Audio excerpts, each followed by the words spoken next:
Let's go! DeMARIO TOLAN commits to LSU. What a glorious day this is. I'm telling you, a big-time linebacker, and I'm going to tell you why at this position in particular, this is a big deal. We're also going to get into the Rosenthal story and Emery Jones updating us on his recruitment, so no edits. We're just going to go straight through it. Obviously, DeMARIO TOLAN, four-star linebacker. This is obviously good because LSU, as we scroll down this class, you see here no linebackers, and I totally get it. He's a four-star linebacker, not one of the higher-rated recruits in this cycle, but the reason why it's a big deal is because LSU has 0 linebackers committed right now, and on top of that, the state of Louisiana doesn't have that many linebackers. They have a few 3-stars in Khalif Edwards and Javay Gilmore, both of which I like a lot, but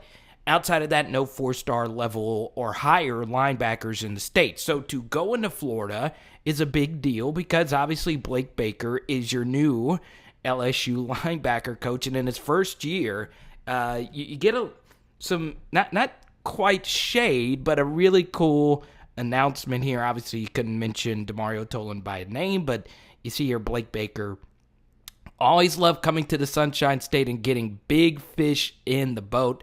Hold that tiger. I don't know. I'm not a fisherman, but is this a good catch? It looks good.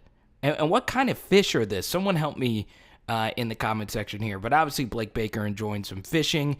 And look, he has put himself under a lot of pressure. He said in his opening press conference, he saw LSU's linebackers last season play with not-so-great technique. If you guys have watched our film studies this week, they're linked down below if you want to check them out.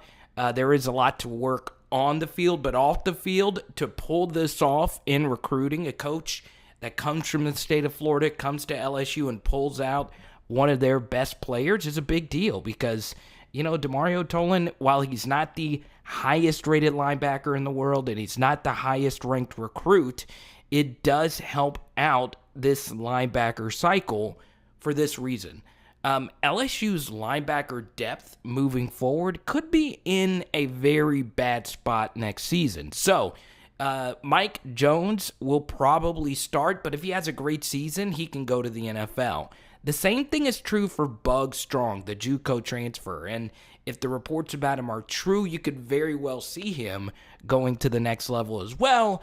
And then, after that, you have Damon Clark leaving, Jared Small leaving, and the list goes on and on. So, it's quite wild. Micah Baskerville as well. So, yes, Josh White and Antoine Sampa very well could be the answers there at linebacker, but you know, and you do have Greg Penn in the fold from this last cycle, but still, it is good to have more linebackers because not only does it provide depth for your position group moving forward, linebackers are normally some of your best special teamers, and DeMARIO TOLAN certainly fits the mold with his athleticism.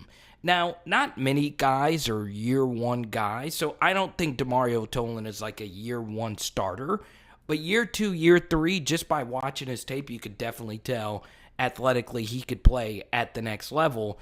And it does ease your mind just a little bit because that was one of the positions that LSU wanted to address. Now, of course, DeMARIO TOLAN, we click on this linebacker position and we scroll down here, a few more linebacker targets to keep an eye on. Obviously, Harold Perkins is the crown jewel of this class. LSU is still after him. He has ties to the New Orleans area. And we'll see what happens there. And then the next guy you have to look for here is Shawn Murphy. A linebacker, even though he's out of Virginia, he does know Antoine Sampa, a linebacker currently on LSU who's also from VA. And as you can see, LSU is amongst his best. And he is a top 100 prospect. So those are your next 2 linebackers that you really have to keep an eye out for. But it does feel good that you were able to get DeMARIO TOLAN. Obviously, some sad news here. Rosenthal officially going to Kentucky. I know there were some rumors of LSU trying to get him back. Once again, we did a full video on this when he initially made the announcement, so I won't go too deep into the story. I'm trying to keep it positive because obviously it's a big day, getting a very good linebacker.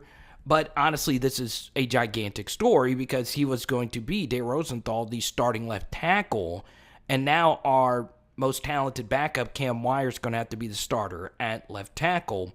And that, obviously, I like Cam a lot. It's just Dare was on fire, and Cam is so versatile. It's good to have him in your back pocket to play basically for the 5 positions on the line. So, yeah, Dare Rosenthal had a great spring game. Obviously, he's really good. I just want to show you his statement, though. Leaving LSU was one of the hardest decisions I've ever had to make.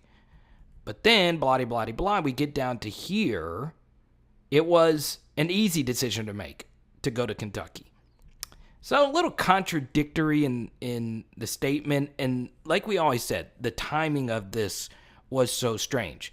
Okay, now once again, I'm not going to speculate as to what happened. There are rumors. A lot of you, probably already know what happened. I'm not going to get into what exactly happened. But it would be nice to ask, Ed Orgeron and Dare Rosenthal specifically why this happened, because obviously this wasn't just a first-year thing, right? It was a multiple-year thing. He was suspended for the Fiesta Bowl, and I believe Kelvin Joseph, who he referenced here, after witnessing UK help a former teammate of mine, he said in the statement, I wanted to go there. Right, and he also it's kind of a shot at LSU. He also said, I believe I want to go to the university I believe can help mold and shape me into a better man and help me reach my full potential on the field.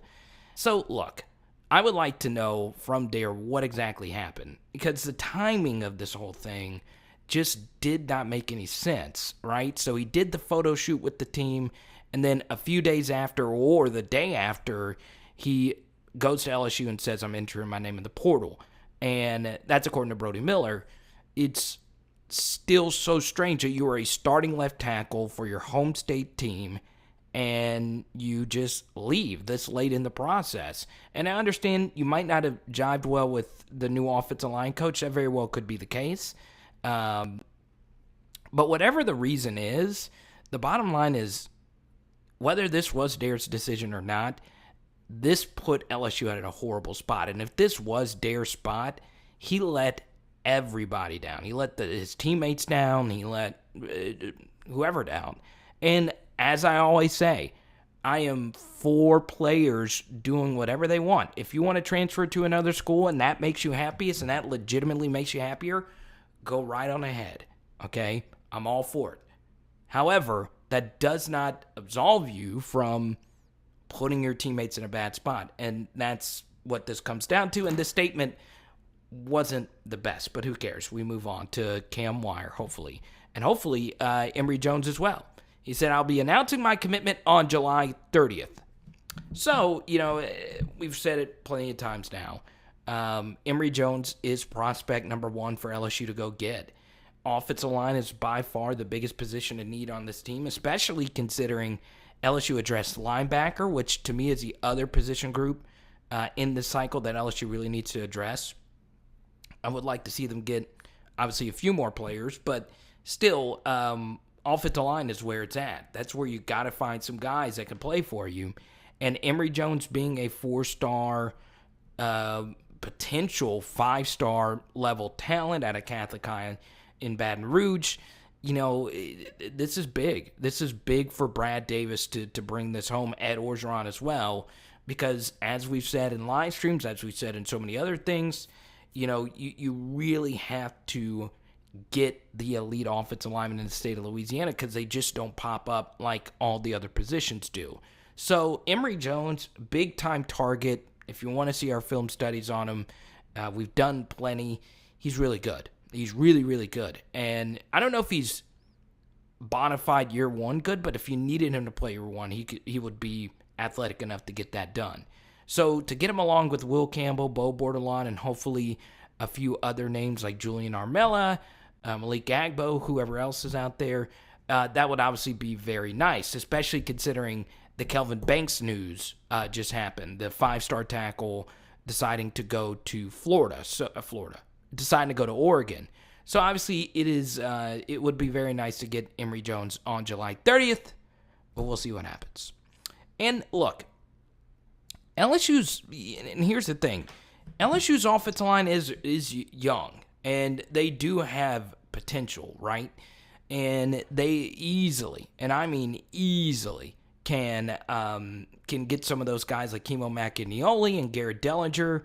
Maybe those guys are ready to start year 2. Maybe Marlon Martinez and Xavier Hill will be ready year 3. Cardell year 4. Charles Turner. And that list goes on. Some of those guys that we mentioned are going to have to play. Maybe by then they're going to hit a different stride, especially with some new and hopefully better offensive line coaching. But still, to get a guy like Emery Jones, that's a 2 or 3 year starter right there. And you just gotta hope. You just gotta hope he wants to decide to stay in Baton Rouge. And I'm gonna be fair here. I'm gonna say the same thing about Kelvin Banks.